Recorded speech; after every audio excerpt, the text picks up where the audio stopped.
L'inconscient et la psychanalyse, épisode 11. Cette fois, question de méthode. Je viens de travailler pendant 2 vidéos la question de l'éthique dans le rapport à la méthode. Cette fois, parlons plus précisément de la méthode.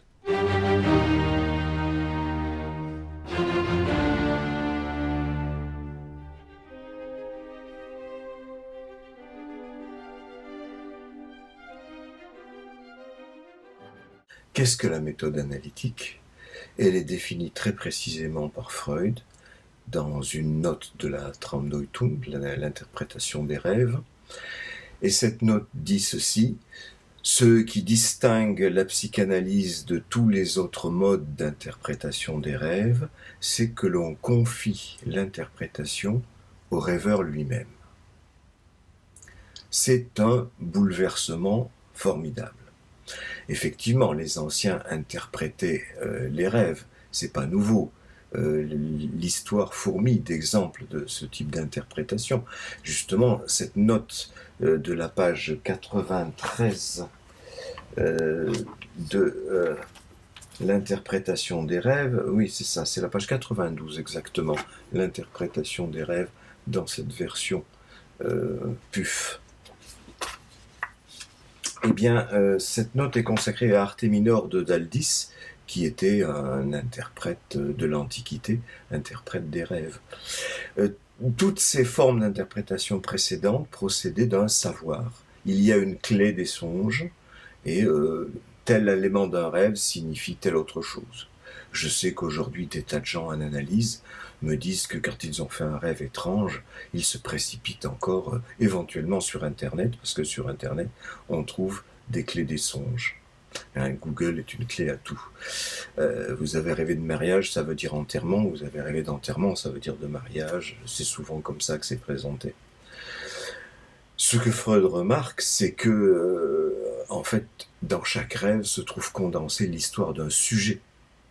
Et donc, si on ne dispose pas du sujet, des associations du sujet, on ne peut pas interpréter le rêve à sa place.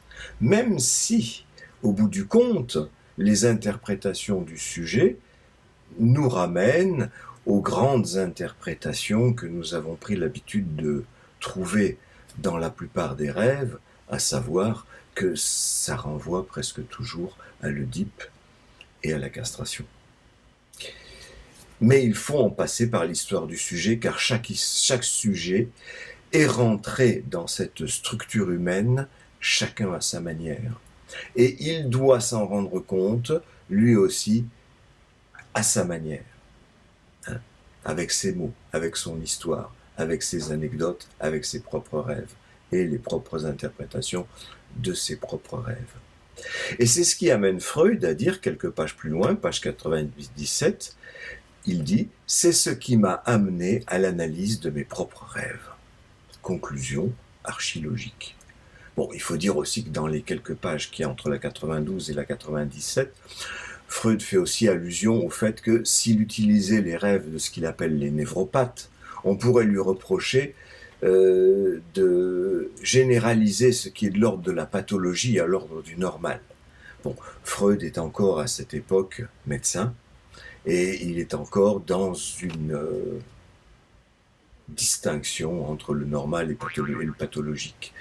Son invention aura grandement contribué à diminuer la distance qui sépare le normal du pathologique, et en ce qui me concerne, cette différence est complètement effacée. Pour moi, il n'y a pas de pathologique, tout simplement parce que je ne suis pas médecin. Et que la psychanalyse n'est pas la médecine. C'est-à-dire, je pousse jusqu'au bout l'invention de Freud. L'invention de Freud qui, médecin lui-même, ayant cherché au départ une méthode pour soulager ses patients, eh bien, il en arrive à un moment, c'est dans les années 20-30, à écrire l'analyse laïque, die Laienanalyse, qui est un plaidoyer pour soutenir un collègue psychanalyste qui, à Berlin, est accusé, parce qu'il fait de la psychanalyse, il est accusé d'exercice illégal de la médecine. Et tout le bouquin de Freud est là pour démontrer que, bah non, c'est pas exercice illégal de la médecine, puisque ce n'est pas de la médecine. Voilà, là, Freud fait un pas, mais c'est 20 ans plus tard. L'important, c'est ça. C'est cette méthode qui renvoie au sujet et qui, justement, permet au sujet de se construire. Hein. S'il a une difficulté, que je n'appelle plus pathologie, s'il a une difficulté dans la vie, due à la façon dont il a été élevé, son enfance, les circonstances qu'il a rencontrées au cours de sa vie, mais cette difficulté pourra être surmontée s'il acquiert un peu plus de connaissance de lui-même. Parce que l'inconscient est le produit de ce clivage qui s'opère en nous par le refoulement. Il y a une partie de moi que je ne veux pas reconnaître parce que cette partie de moi, eh bien, elle est méchante, dégueulasse, sexuée, tout ce qu'on voudra de ce côté-là. Elle est de l'ordre du pas bien, elle est de l'ordre du diable. Hein. C'est ce qui effectivement fait que, avant l'invention de la médecine moderne, ces difficultés-là étaient confiées à la religion et que c'était compris sous l'angle de la possession, la plupart du temps, ou d'un sort jeté par une sorcière, enfin, des choses comme ça. Ce qui n'est que notre point de vue. Hein. Ça peut bien être religieux ou médical. Dans les deux cas, la psychanalyse, c'est encore autre chose. C'est un autre point de vue qui restitue au sujet son propre point de vue sur lui-même et lui permet de s'accoucher de lui-même, de la partie de lui-même dont il voudrait bien ne pas être responsable. Le fait qu'il soit nécessaire de disposer des associations du sujet pour interpréter le rêve du sujet, ce qui fait qu'il n'y a que le sujet qui peut interpréter son rêve, ça nous amène aussi à quelques autres considérations qui sont peut-être plutôt d'ordre déontologique.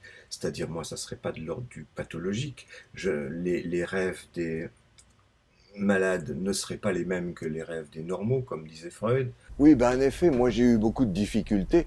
J'ai été à la pathologie, là, j'étais au logis psychiatrique plusieurs fois. Et c'est vrai, j'ai fait des rêves comme les tiens, enfin, la même structure. Et il m'est arrivé même d'avoir des hallucinations. Et il y en a deux types. Il y a les hallucinations où je vois, où j'entends quelque chose que je peux décrire. Et alors, c'est comme quand tu décris tes rêves. En général, ce que tu appelles le surmoi, là, les gens qui t'engueulent, ben, c'est des voix qui m'engueulent. Ou les difficultés que tu as avec des gens qui te poursuivent ou qui te font des misères de diverses façons, tu as compris ça comme le surmoi. Et ben moi c'est pareil, je vois ça dans le regard des gens dont j'ai l'impression qu'ils me jugent tout le temps. Et puis pour ce qui est des endroits où je peux pas décrire ce que j'entends ou ce que je vois, ben c'est ce que tu as repéré dans tes rêves comme euh, ce que tu justement n'arrives pas à décrire, pas à entendre, pas à voir, bien que ce soit là. Et ben c'est comme ça des fois des voix qui me parlent et qui me chuchotent des trucs que je n'entends pas, que je ne comprends pas. Je sais qu'il y a une voix, mais je peux pas décrire ce qu'elle dit. Oui, ben voilà. Il n'est pas possible, d'un point de vue déontologique, de parler des rêves des autres. C'est déontologiquement pas possible parce qu'on ne peut pas révéler ce qui se passe chez un autre, mais aussi surtout qu'on ne peut pas interpréter à la place de l'autre. Donc c'est même pas déontologique, c'est logique. La seule logique possible, c'est d'interpréter soi ses propres rêves.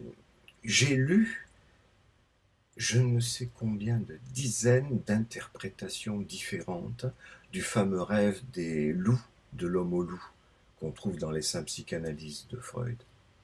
Et de même, on va trouver dans la littérature des rêves qui circulent comme ça depuis le XIXe siècle et qui sont sans arrêt interprétés, réinterprétés, réinterprétés encore.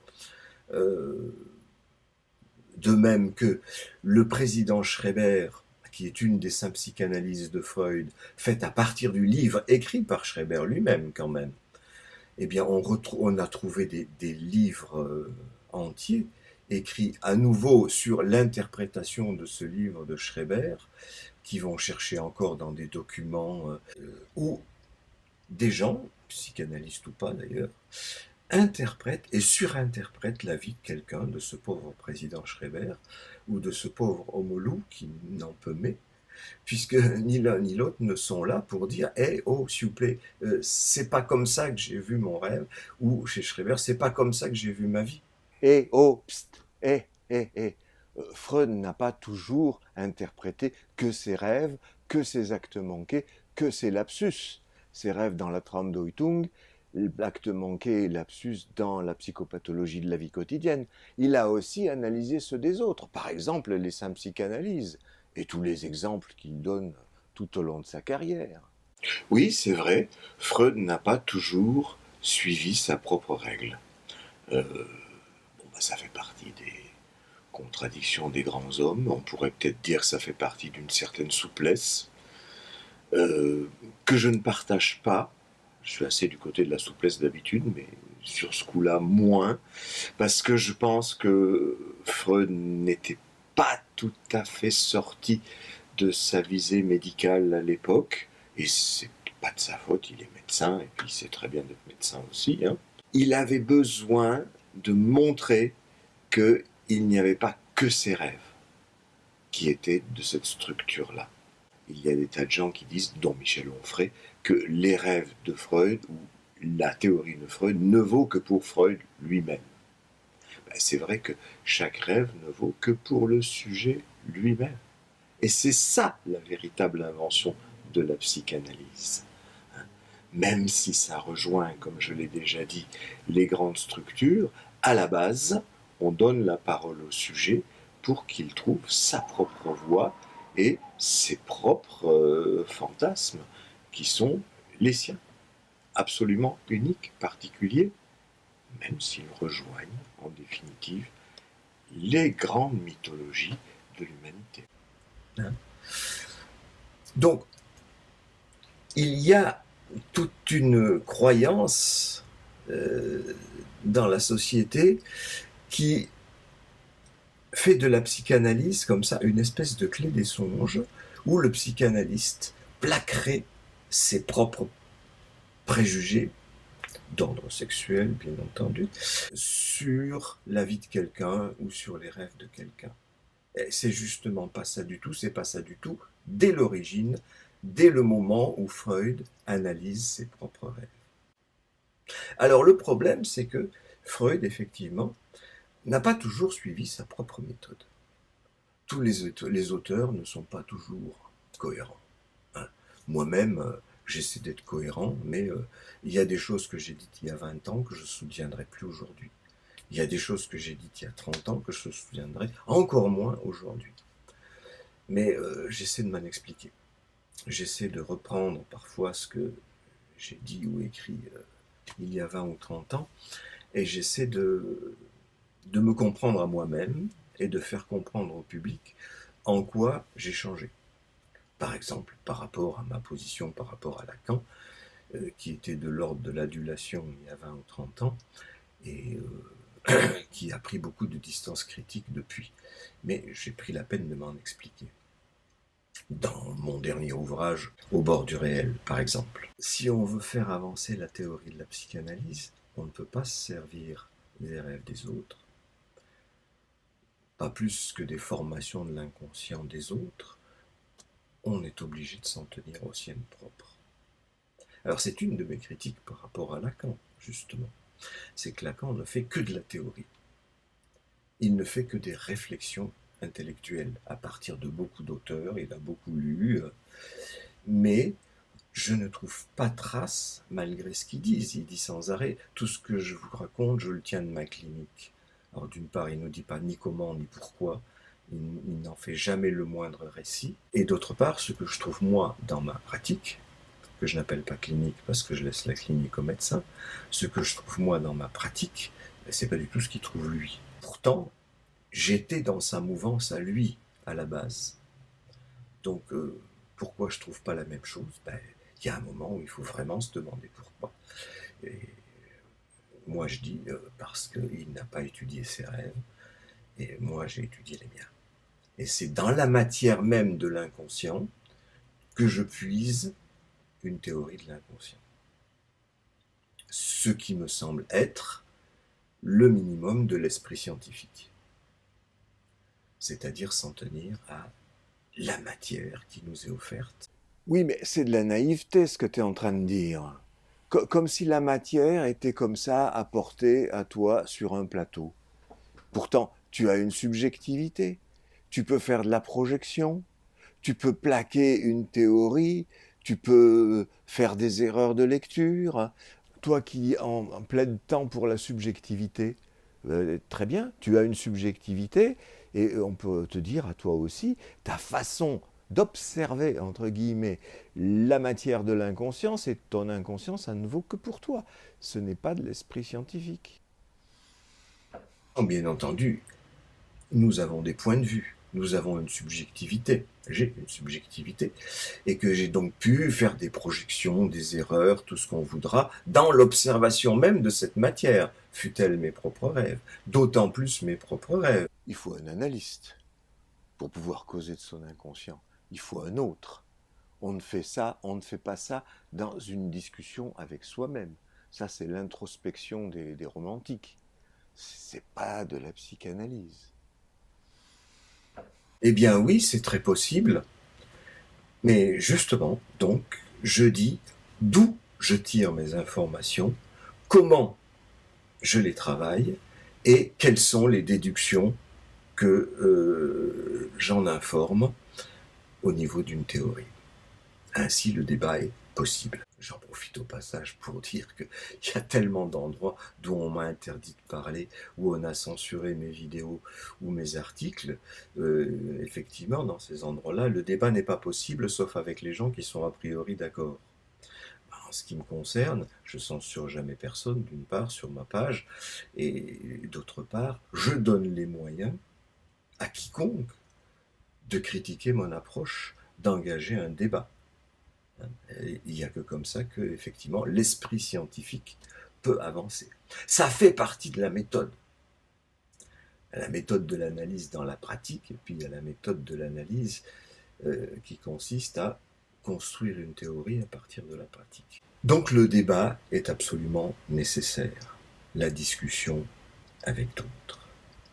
Alors première chose, s'occuper du matériel venu de l'inconscient, en faire quelque chose, dire pourquoi et comment, et à partir de là, engager le débat avec les autres. Alors, jusqu'à présent, j'ai parlé du rêve. Il y a 5 formations de l'inconscient. Le rêve, l'acte manqué, le mot d'esprit, le symptôme et le lapsus. Alors pourquoi j'insiste sur le rêve ?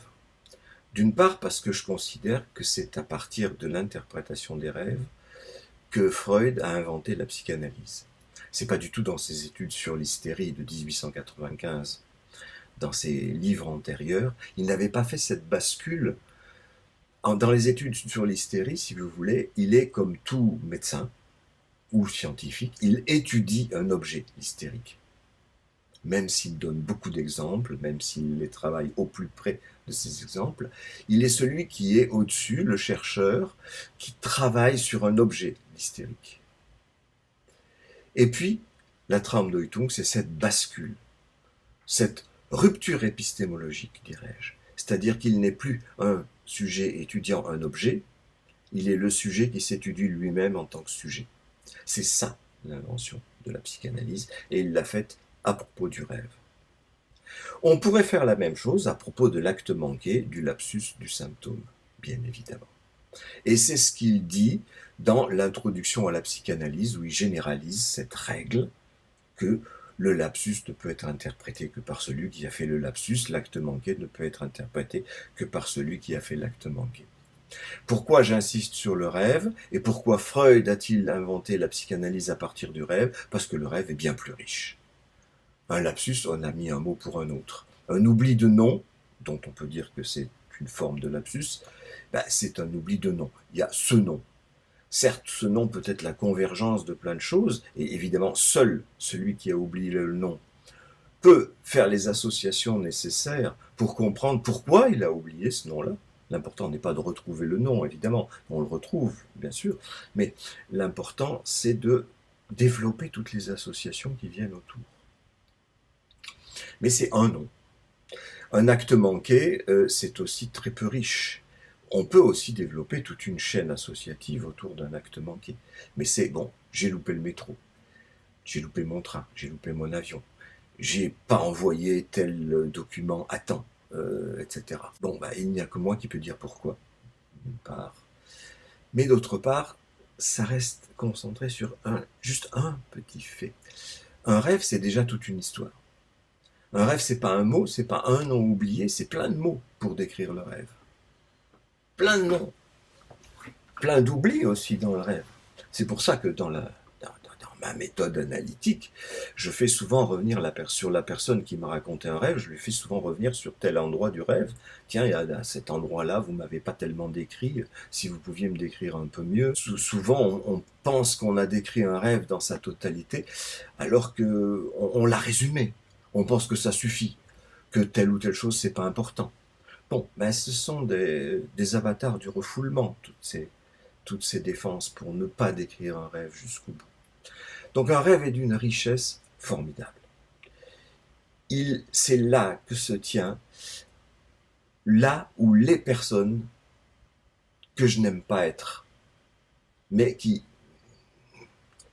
réclament de l'existence en fabriquant le rêve, en le mettant en scène, de façon à rappeler que oui, il y a des parties de moi que je ne veux pas voir, mais elles existent quand même et elles se rappellent à mon bon souvenir dans un rêve. Et avant d'en terminer, il faut que je souligne un des aspects de la méthode dont j'ai déjà parlé dans les vidéos consacrées à l'éthique et la méthode, c'est que l'analyste ne doit jamais se mettre en position de surmoi. Ça, c'était effectivement du côté de l'éthique. L'éthique, c'est ne pas se poser en position hiérarchique, ne pas être quelqu'un qui se met du côté des parents, des éducateurs, des professeurs, des maîtres. Être un maître, c'est le contraire d'être un psychanalyste. Et donc faire le père sévère, comme c'est souvent dit, c'est totalement anti-analytique. Maintenant que l'analysant projette lui-même dans le transfert des choses de ses parents sur l'analyste, ou des choses de ses maîtres, etc., oui. Mais il le fera d'autant mieux que, justement, l'analyste ne se prête pas à ce jeu-là. L'analyse de cette projection pourra s'en faire d'autant mieux. Donc ça fait vraiment partie de la méthode. S'occuper de ses propres rêves et ne pas se mettre en position de surmoi. Je m'aperçois que je n'ai pas assez clarifié pourquoi s'occuper de ses propres rêves. Parce que justement, lorsque, après un analysant me raconte un rêve, eh bien c'est d'avoir exploré mes propres rêves, ça c'est vraiment la question de la méthode, que je comprends très rapidement ce dont l'analysant me parle. Alors il y a le risque de la projection. Je pourrais être tenté de ramener tous les rêves que j'entends à l'aune des miens propres. Mais ce n'est pas le cas.